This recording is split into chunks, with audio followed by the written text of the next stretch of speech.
Hey folks, it's Tom with Network Engineers Playground. So I'm getting ready to try a little experiment here. So I have an old Asus socket 775, like a 2008 motherboard that I run my Linux box on. It's great. It's got 6 SATA ports. It's got like everything I need, all the right PCIe. It's a great little motherboard, and it works great for running Linux with my rated drives and everything. But I only have a Core 2 Duo in it, and I like to go to the fastest processor that board would support, which I want to say was a Core 2 Quad. It was one of them, and the problem is that chip seems to be still pretty pricey for a old used processor on eBay. Still going for like $50–$60. I think it's just because a lot of people have a socket 775, trying to squeeze a little bit more out of it. Those old Core 2 quads really are good performers. You could still use them for, probably not like brand new games, but games that are a couple years old with a decent video card, it'll run them. So they were great chips. I didn't want to spend that kind of money, so I started doing some research, and the Xeons a lot of times will work in the desktop motherboards. And what you have to do is, because of course these are the factory cutouts over here and here that the Xeon would normally have, and the chip has a different orientation in the socket, so you have to go and grind these notches in over here and here, and these have been ground in this chip. So yeah, I'll show you, here's the factory one up here. And then over here on the side, this is the one that's been ground into it, so it can go in the other orientation. And then the other thing that you have to do, you can see on the back right here, is you have to put a little bridge in between two of the pins. And those two pins have been bridged together right there. And so you could get an old Xeon and do this yourself, but I think I bought this out of China for like $7. I had to wait on it to come on the slow boat from China, but we're gonna see if this works. It has a lot to do with your BIOS and what CPU microcodes that were loaded into it, but supposedly, especially on Asus motherboards, a lot of times this will work. So this is a let me see if I can read it. Intel Xeon. This is a 3.8 gigahertz with 12 megs, and it's got a 1333 bus. This is the X5450. There is one step up in speed on this series of processors, the series of Xeons, but 3.0 gigahertz was the fastest quad core that motherboard ever supported, even though it's got like a 3.2 or something Core 2 Duo in it now. It didn't support any quad cores past 3 gigahertz, so I just decided to stay with the 3 gigahertz one. And I got this chip, and they even sent me a stick of heatsink compound, some nice metal looking heatsink compound with it from China. This is thermal grease. So the stuff I had put on there, some old Radio Shack crap I had, so I'll go ahead and upgrade the thermal grease while we do this. So I'm going to go ahead and shut my Linux box down here, and we'll pop it open and give it a shot and see what happens. Alright, so I just kind of have my Linux box hooked up to the big screen here. We'll go ahead and log into this guy.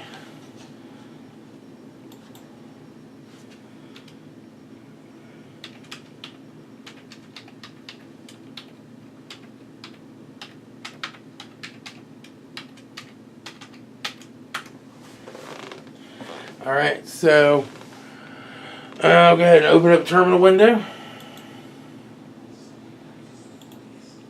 I gotta shut her down. I'll just show you kind of the process I go through whenever I shut down my computer. So I gotta go in here. I got some scripts, and so I gotta dismount my I don't have my backup drive in there right now, but I've got my data drive in there, so I gotta do my no, hang on, let me do SU.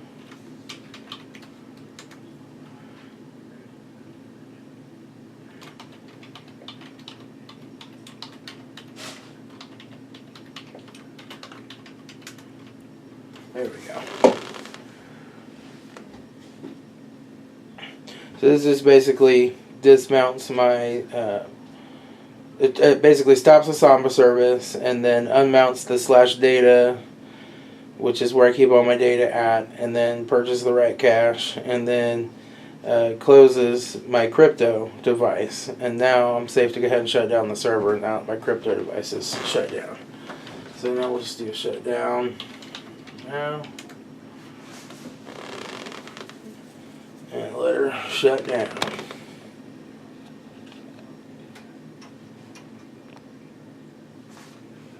Okay, and we're shut down. So now we'll get this all unplugged and get this case out of here and take a look. See what we can do. Alright, so I've just kind of got my cover off the side there. And I'm just going to go ahead and get this heatsink up and out of our way first. I think I can probably leave the cord plugged into the fan, and this has got 4 screws on the sides. I'll take the bottom ones out here first. I like the screw-on type heat sinks better than the like got some weird latch that you gotta try to pry in down inside the case kind of heat sinks.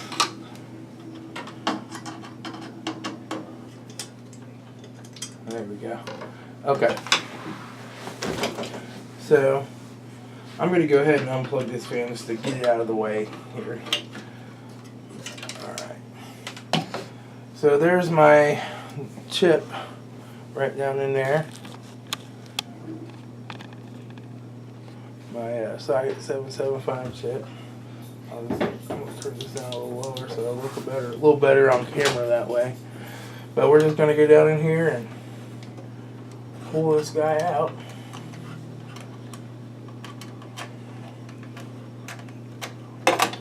Alright. So there's that one out. Now I gotta get the new one put in.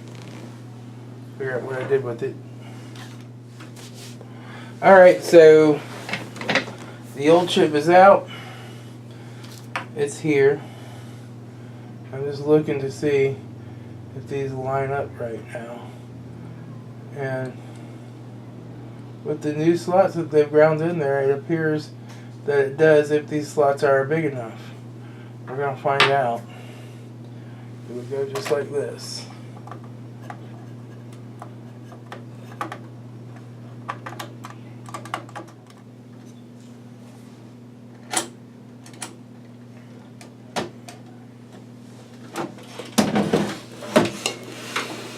Okay, it was kind of tricky to get it lined up, but it's in there. That one socket pin's looking a little iffy. I don't know if I messed that socket pin up that was under there, or if it was kind of already messed up. But let's put the heatsink on there and we'll power it up and see what happens, I guess. Hopefully I don't just pop the motherboard. I'll have to order another one. That is why it's nice working with older hardware, though. So I'm just going to go ahead and put a little dab of heatsink compound on here.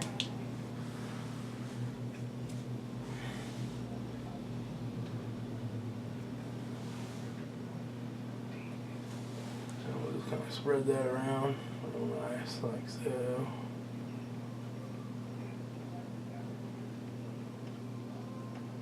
Nice thin coating. Put a little bit on my fan as well. There we go. And we just gotta basically put this guy back on here. Alright, so now the magical moment prove that everything's plugged in. I didn't put the cover back on the side yet. Let's turn it on. Oh, I got the power cord's not plugged all the way in. Hang on. There we go. Turn it on. It's got light. Little fan. I hear the fan speeding up, slowing down. Oh. Let's do F2. Or delete. All to run setup. I want to see what it sees it as. Let's let it get into the BIOS.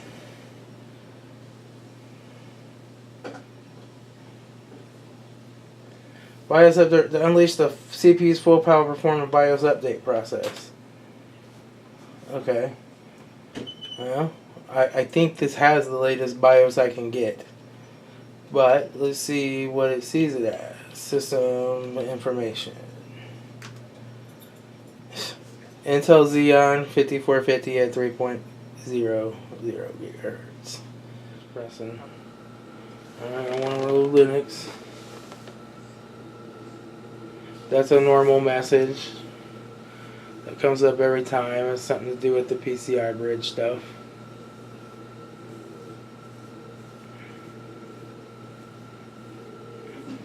Guess we'll just fire this up, but we're on top and see how many cores we have.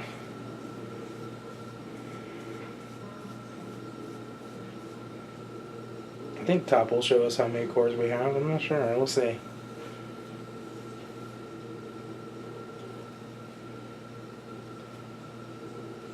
I don't have the fastest operating system drive on this guy. Grab me a soda. Go grab me some stevia. It's like clear cola that's made with stevia instead of sugar. It's pretty good.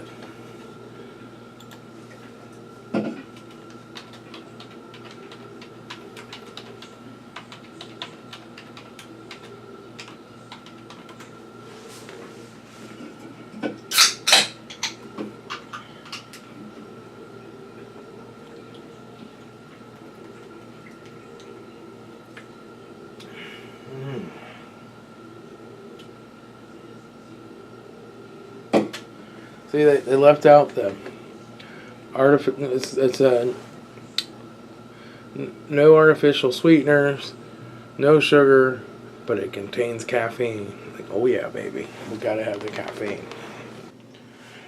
Okay, so now we're fired up, logged in. I want to see how many CPUs we have.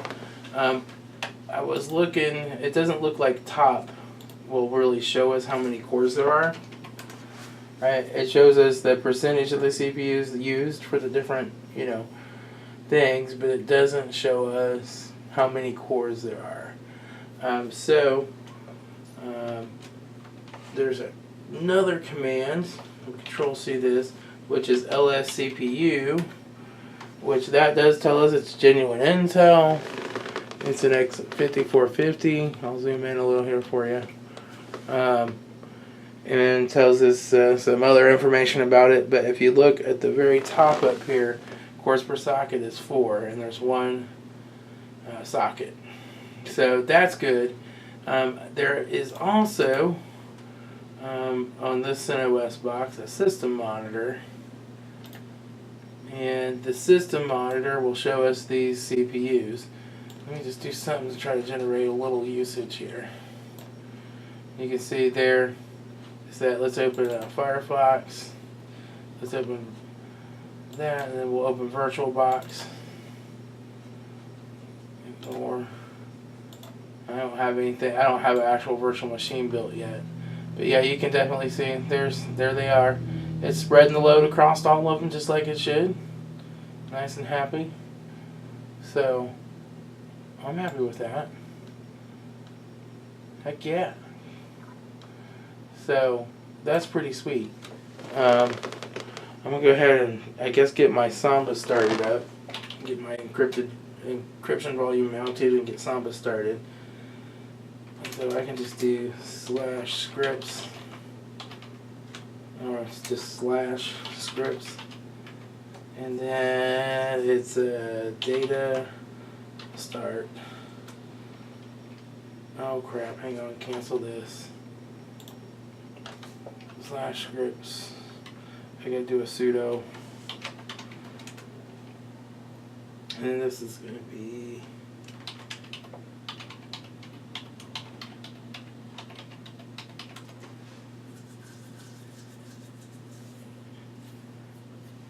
hope I could okay.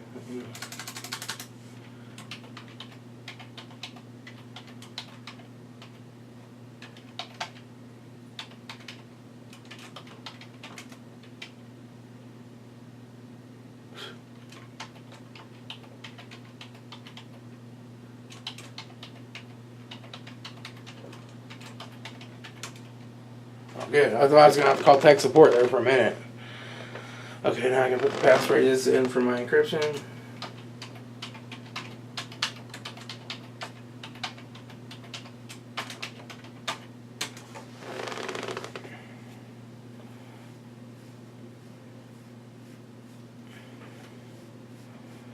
Alright, Samba's up and running. We can do assist, system, ETL, status, Samba, SMB. Yeah. It is active running. That's what we want to see. Okay, so that makes me all happy.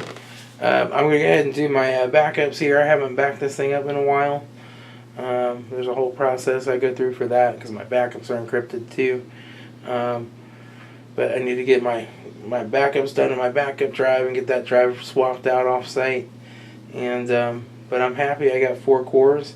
So the reason behind this whole Linux upgrade, this used to be a little Intel Atom board.